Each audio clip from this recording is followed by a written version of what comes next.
I was looking forward to my meeting today. We had a new CEO, and he had been asking a lot of questions about leadership in our company.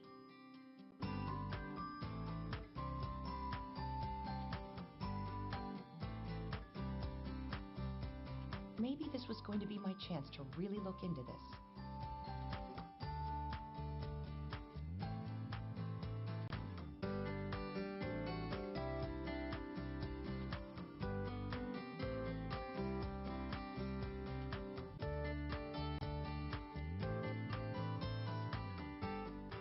Oh, hey, Cheryl. Thanks for coming in. Have a seat, please. So this is what I've been thinking about. It's the inconsistency that's been bothering me. We've got good managers throughout the company, from VPs to supervisors. But why can some take it to the next level? How do some become great leaders while the others just never quite get there? It's true. Some do really stand out. I didn't know the answer. What makes a great leader? Do you have to be born with it? Or can you learn it along the way? Now, just imagine how much we could accomplish if we could improve the leadership here. So, this is what I want you to do. I want you to study our best leaders. Find out what makes them different from the rest. And then figure out how to make whatever they've got contagious. Okay, so look at the departments that consistently outperform the others. This was definitely worth a closer look. So if we can figure this out, this could make a really big difference. Great. I'll get right on it. And does she make you feel part of the team? Oh, yeah, absolutely. How does she do that? Instead of starting with the managers, I started by interviewing the workers. I went to departments that were doing well and others that were not. I show up, do my work, and go home. I was looking for common themes, and I found them. It wasn't just about getting the job done, though that was important too. He's really open to having us go to some upper The best leaders were able to create enthusiasm. They could share company goals in a way that makes people feel good about their work. They made people feel like they were part of a team. And I found this to be true at all levels in our organization. When the time came to present my findings, I had a lot to share. One thing's for sure. There's no one-size-fits-all type of leader here. They're all different. Different personalities, managing different types of employees, and they all have different management styles. But one thing they had in common, they all became great leaders by first becoming good managers. Right. You have to have the initial competence before you can build on it.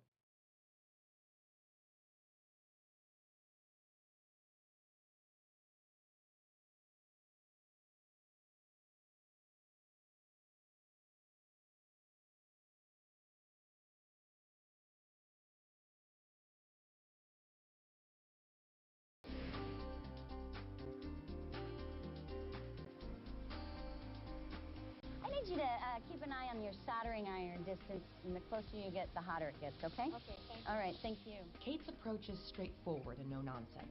She tends not to develop a personal relationship with her subordinates, but they trust and respect her. Hey, Kevin, I need you to put your safety glasses on, okay? At any time, one of those little flecks can slide straight into your eye, and that causes damage, all right? All right, let's keep them on. Thanks. Kate uses a direction style of management, which works well with her employees. She assigns tasks clearly. She makes sure the tasks are understood. Okay, so when you're done with each board, you're going to place it on the rack for quality control. If it doesn't pass the test, it will come back to you, so let's try to do it right the first time. She sets expectations so her people know exactly what is required of them to do a good job. And she makes sure their actual performance matches the expectations she has set.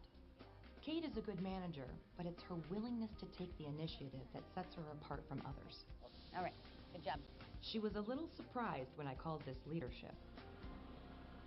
I guess it's leadership. I never really thought of it that way. I certainly see myself as the person responsible for what goes on with my group. They know if anything needs to be done, I will step up. Looking the other way doesn't help.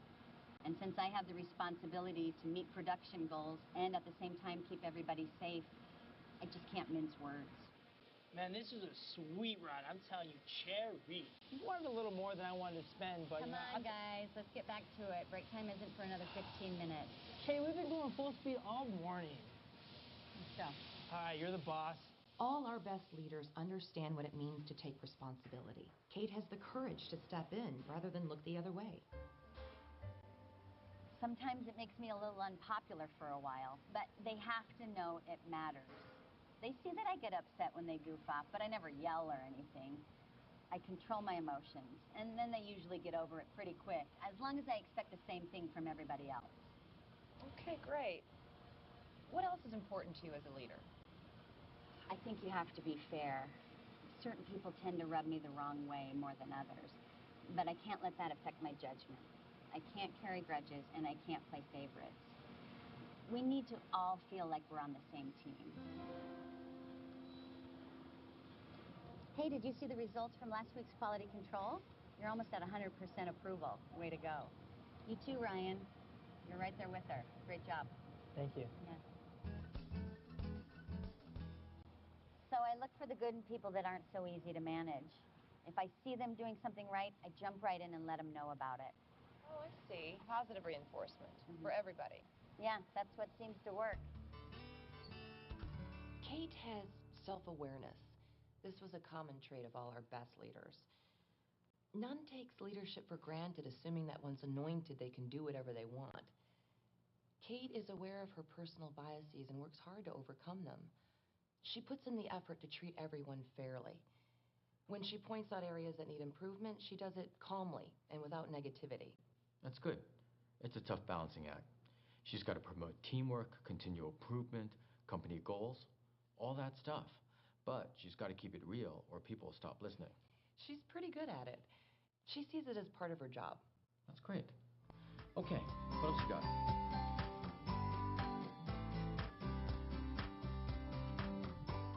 So, on to Miles Jackson in the tax department. Like Kate, his management style depends on the needs of his people. Miles has his share of entry-level employees, but in his department they're more highly motivated. They still need supervision, but they also benefit from mentoring. Hey, Gina. How's it going on the work-in-process spreadsheet? Fine. Any problems getting the input from manufacturing? Well, actually, I'm still waiting on the final inventory counts from parts and supplies. Tough to meet your deadlines when they don't give you the raw numbers you need. Miles uses an influence style of management. Like Kate, Miles needs to pay close attention to the details of the work at hand. He needs to have a good sense of the capabilities of each staff member. I'll give the plant manager a call. But in his case, he also finds it works to be more relationship-oriented. He tends to provide lots of support and personal encouragement. Yeah, I know what you mean. Anyhow, keep up the good work. You're doing a great job. Thank you. All right. So, tell me about how you run your department. Sure. Okay. Well, even though number crunching deals with a lot of hard, cold facts, I guess I tend to be more of a people person. I think it helps me to get to know my staff. And some of them are just starting out, so I feel it's part of my job to build relationships and help them with their careers.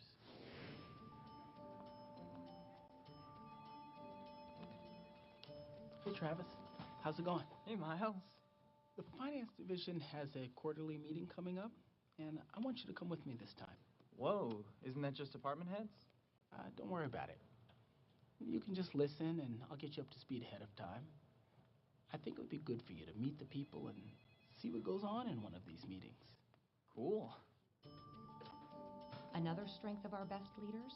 They develop their people. It helps the company when our workers expand their capabilities, and it helps the workers too. Maintains their interest, keeps them engaged. It's a win-win for everybody. The way I see it, I work for them just as much as they work for me.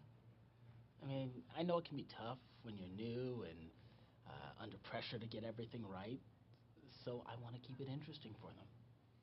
Do you find they ever try to take advantage of you? Uh-huh. You mean because I tend to keep it pretty relaxed around here? Well, in the past I've had a few that have needed me to be more directive. And it is my job to check people's work. But usually I get that done without having to put on too much of a mean guy act. How about those depreciation schedules?